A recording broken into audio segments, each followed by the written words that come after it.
Quels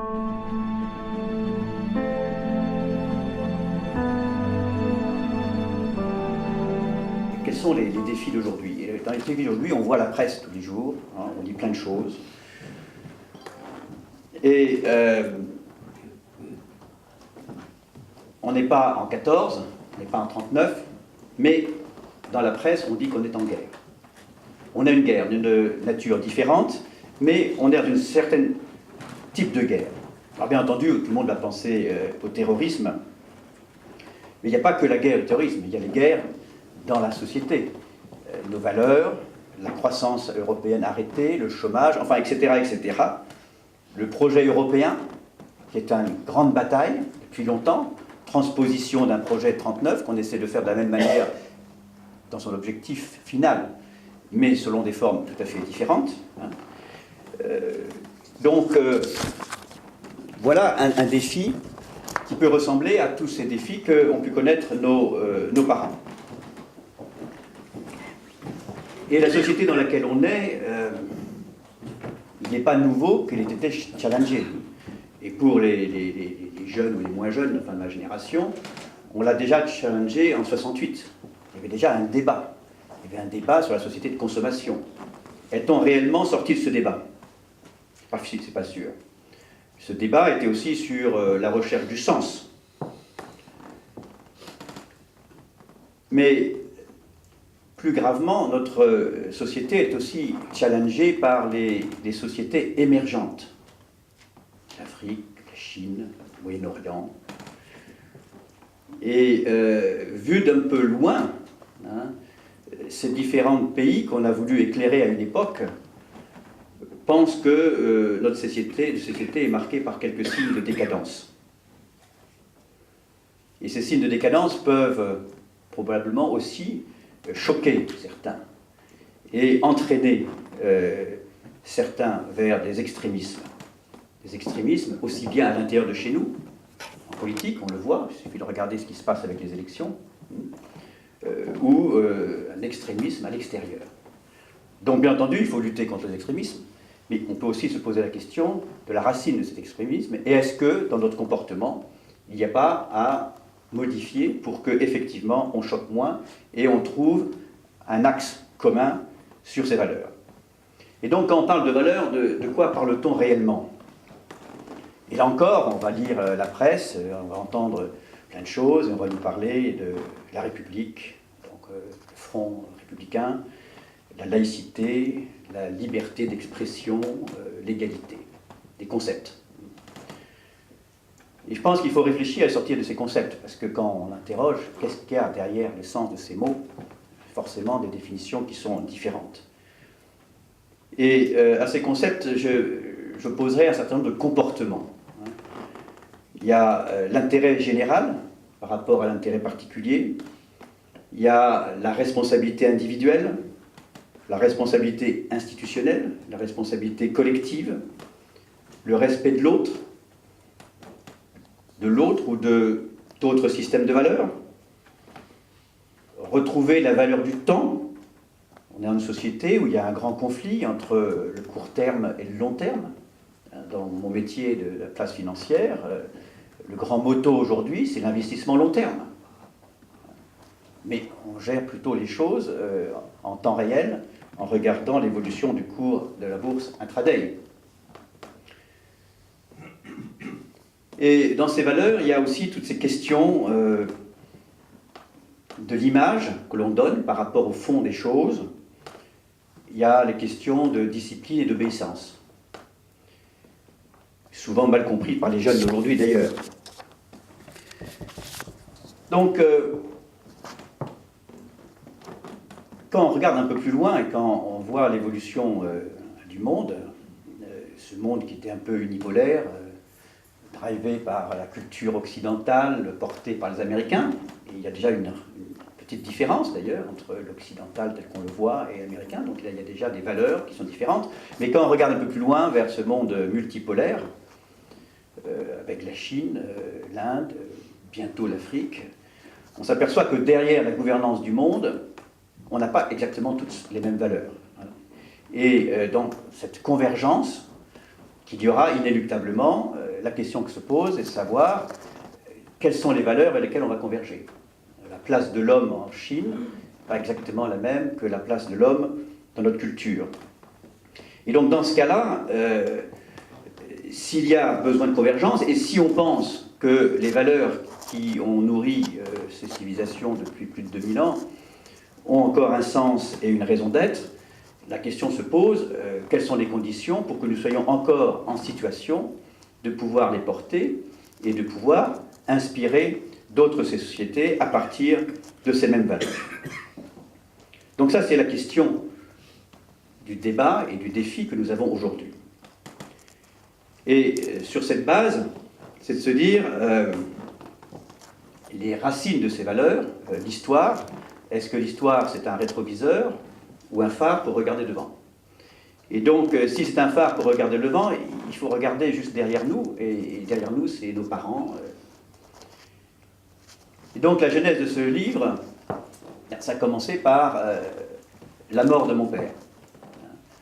Et la mort, d'une certaine manière, ça reste un rendez-vous existentiel pour comprendre. La mort, c'est un rendez-vous existentiel pour comprendre, et quand on est militaire, quand on est dans la guerre vous met en contact direct avec la mort et pousse en fait cette catégorie de citoyens qui se battent à se poser tout un ensemble de questions.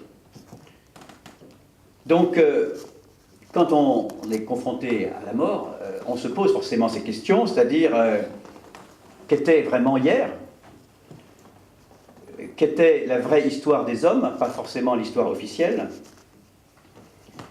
Et comment faire en sorte qu'on comprenne bien que nos parents sont des maillons essentiels de l'histoire, hein, de la nôtre, de l'histoire de nos familles, etc. Et évidemment, c'est des questions habituelles, mais la dictature du quotidien fait qu'on ne se pose pas suffisamment ces questions dans le dialogue habituel que l'on a entre parents et enfants. On oublie parce qu'on pense qu'on aura du temps et que plus tard on posera les questions. Et donc l'échéance arrive et on se dit c'est trop tard. Donc mon père est parti un 1er novembre, date porteuse de valeur, pour nous au moins, 90. C'était chez lui, donc pour ceux qui connaissent, c'était à l'Après, dans une maison familiale. Par hasard, entouré de sa famille, parce que ce n'était pas organisé de la sorte, il aurait dû mourir à Paris. Il se trouve qu'il est mort le 1er novembre à l'Après. Et donc ça, c'est la synthèse de toutes les valeurs essentielles qui étaient pour lui. Sa famille, son coin de terre, une date emblématique. Miracle. Mais à ce moment-là, frustration. On se dit, mais qui était-il vraiment ? Comment avait-il fait face à 39, Indochine, Algérie? Comment comprendre son silence? Pas uniquement son silence, mais le silence de cette génération. Parce qu'il n'était pas seul silencieux sur tout ce passé.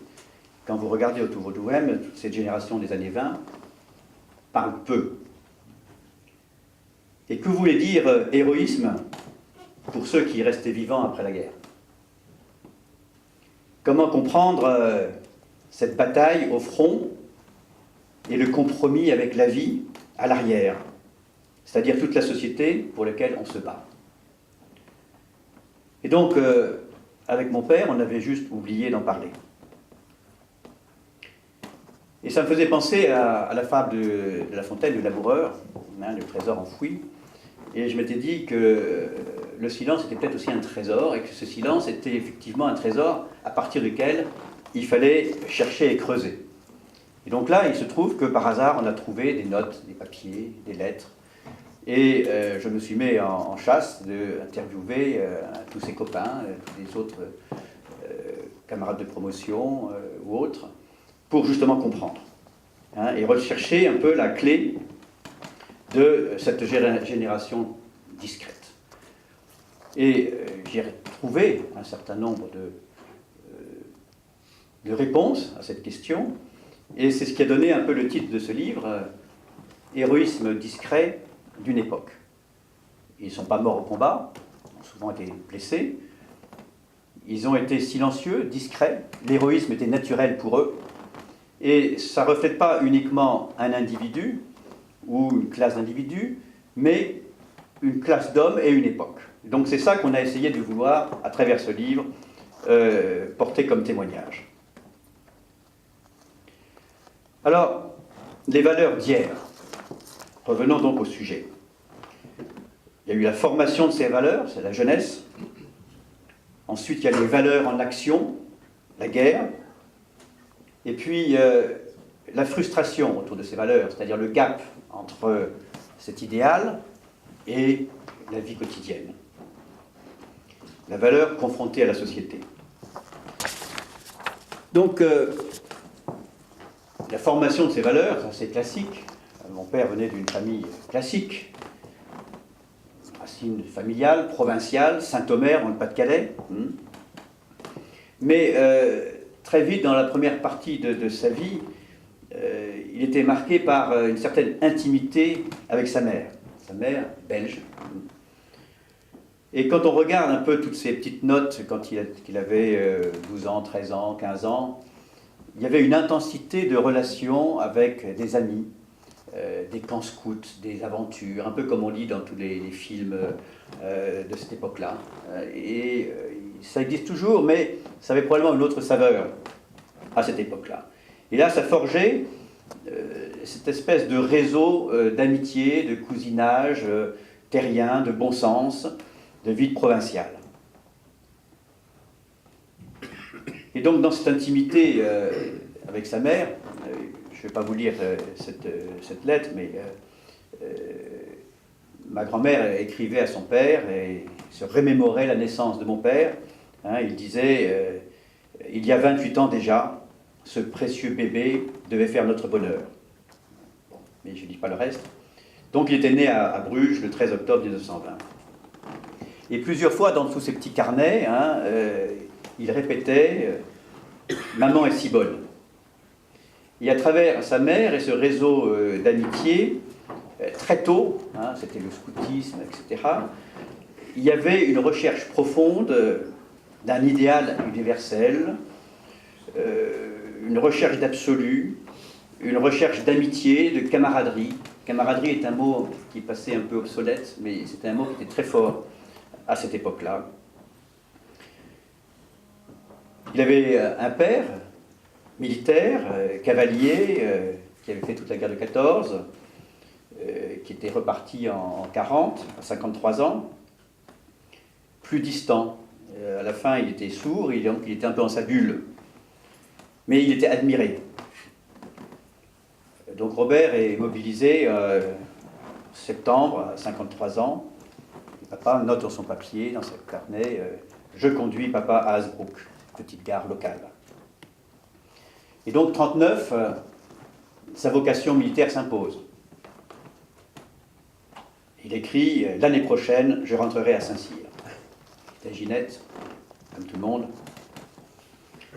Et en parallèle à ces classes préparatoires, l'entrée à Saint-Cyr, encore une fois, c'est cette recherche permanente de l'amitié, recherche du vrai camarade. Il dit, le camarade type que je me représente toujours n'est pas encore né. Donc toujours cette recherche de l'absolu, un double de moi-même, dit-il dans une autre lettre.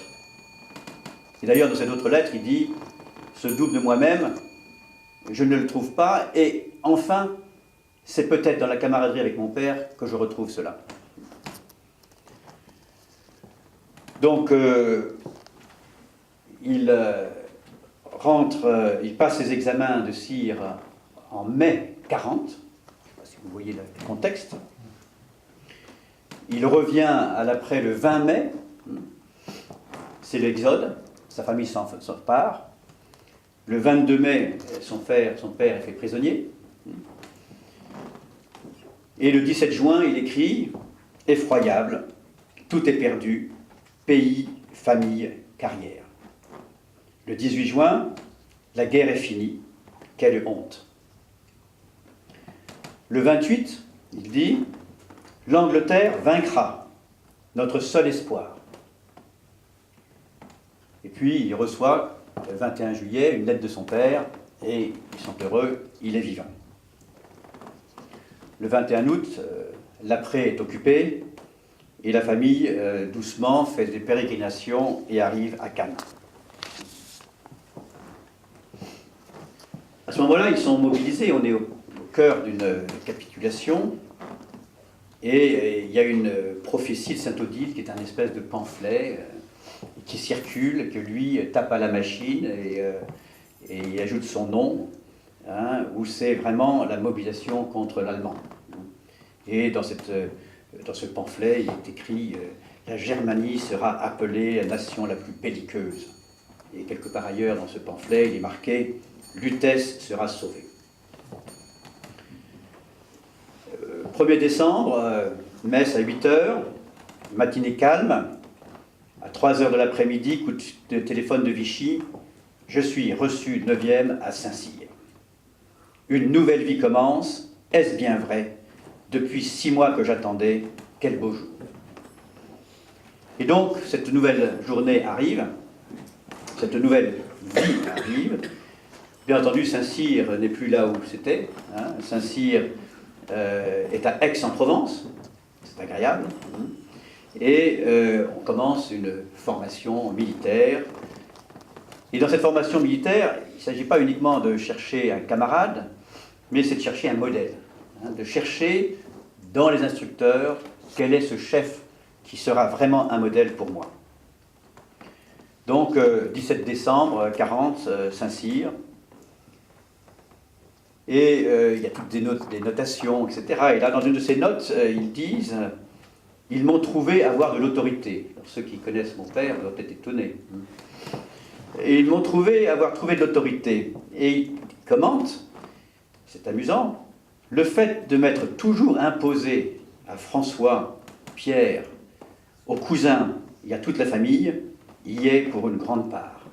François, Pierre, c'était effectivement ses frères, dont les enfants sont ici. Et dans l'histoire, la micro-histoire, c'est souvent intéressant de voir les anecdotes.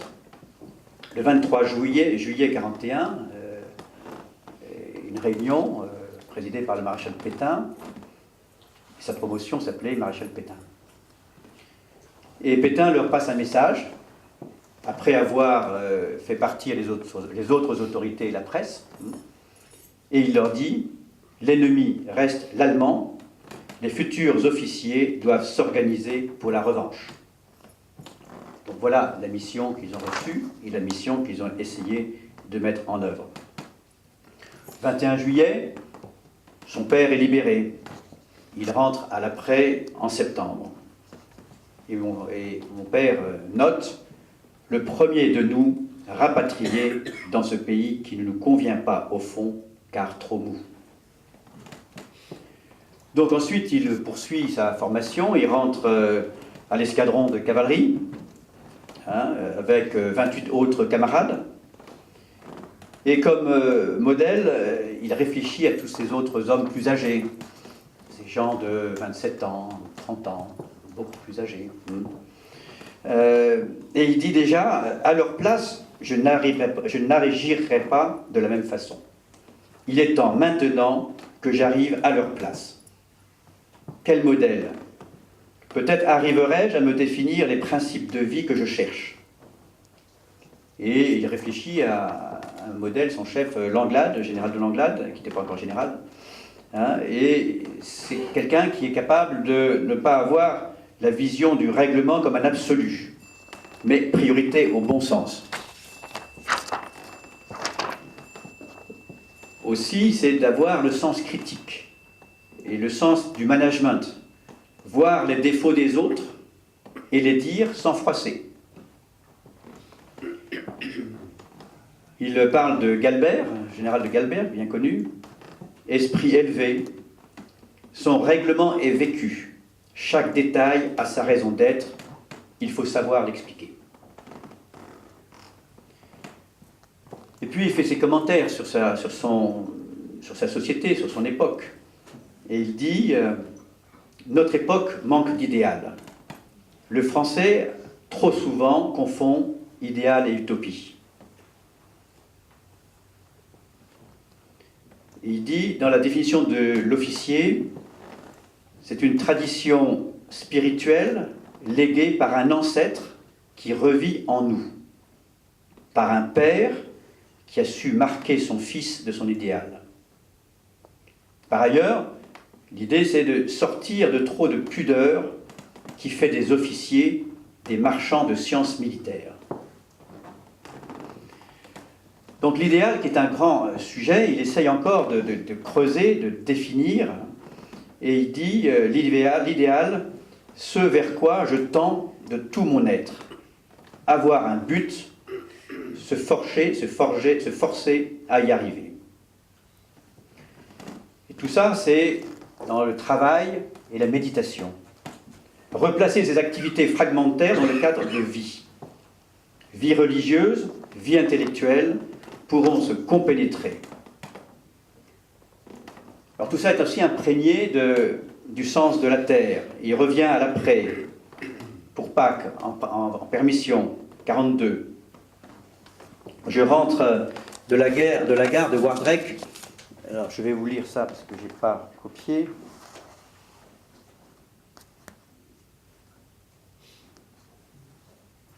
Voilà.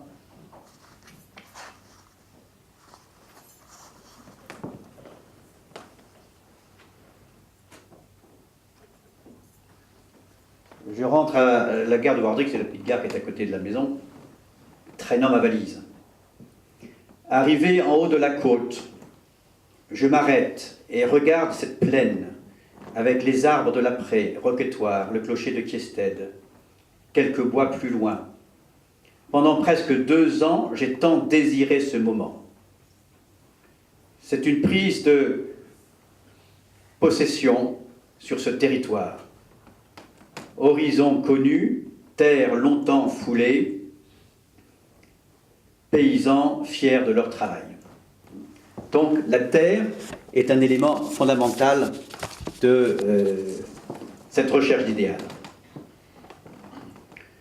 Alors ensuite, l'école d'application qui a déménagé, on part de Aix à Tarbes, octobre 42. Octobre 42, bientôt les Américains qui arrivent en Algérie. 8 novembre, la plus effroyable désillusion qui puisse être donnée à un si rare enthousiaste. L'écroulement de l'armée, évidemment, c'est l'invasion de la zone libre. Il se passe quelque chose en Afrique du Nord. Est-ce que nous allons partir en guerre contre les Américains? Non, c'est contre les Boches que nous allons nous battre. Il y a si longtemps qu'on en parle. Le 10 novembre, on déterre les chars et canons camouflés. Ils pensent qu'il y aura un baroud. Mais le 11, nous nous réveillons tout étonnés d'être encore là. Pas de baroud. Les Boches sont passés à Tarbes dans la nuit. Ainsi, toute la France est occupée et nous n'avons rien fait. Nous n'avons plus de raison d'être.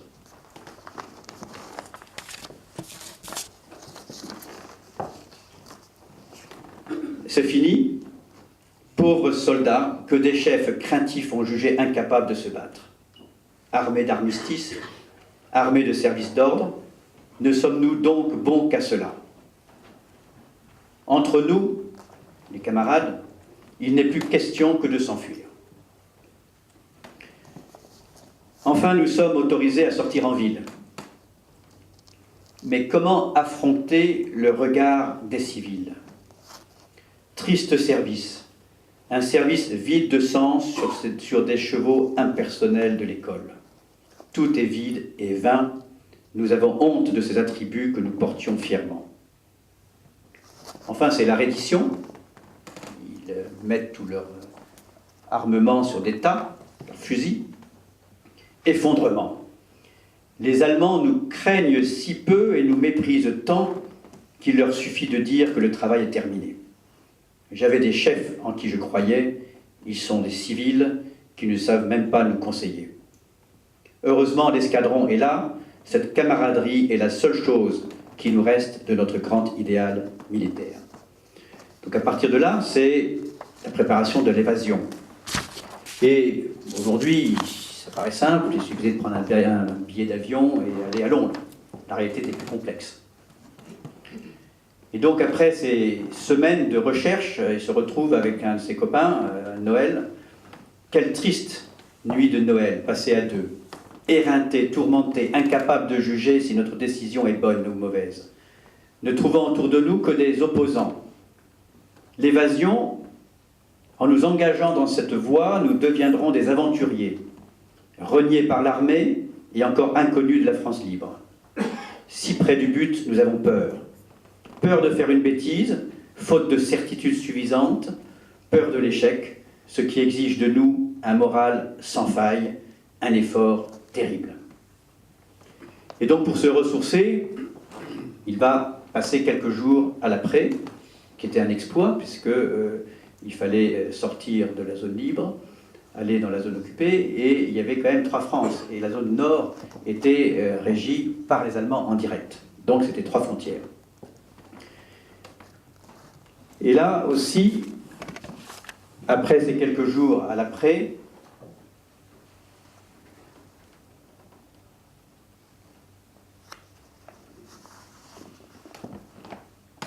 il repart.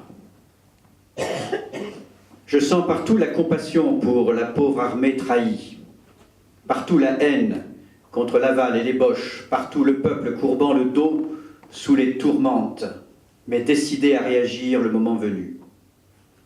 Je quitte l'après le 12 janvier 1943, bouleversé par la tristesse de maman. Papa me conduit à Rackinghem avec la carriole. Pour le train de 8 heures, en tournant le coin de l'avenue, je jette un dernier coup d'œil sur le château, le jet d'eau, les grands arbres. Ce coin de terre est bien la base à laquelle il me fallait revenir avant de rien entreprendre. Bruyères, bois, champs, au courant de ce petit coin de terre, c'est pour vous que je tente l'aventure. En ces 2 semaines à votre contact, j'ai compris votre appel.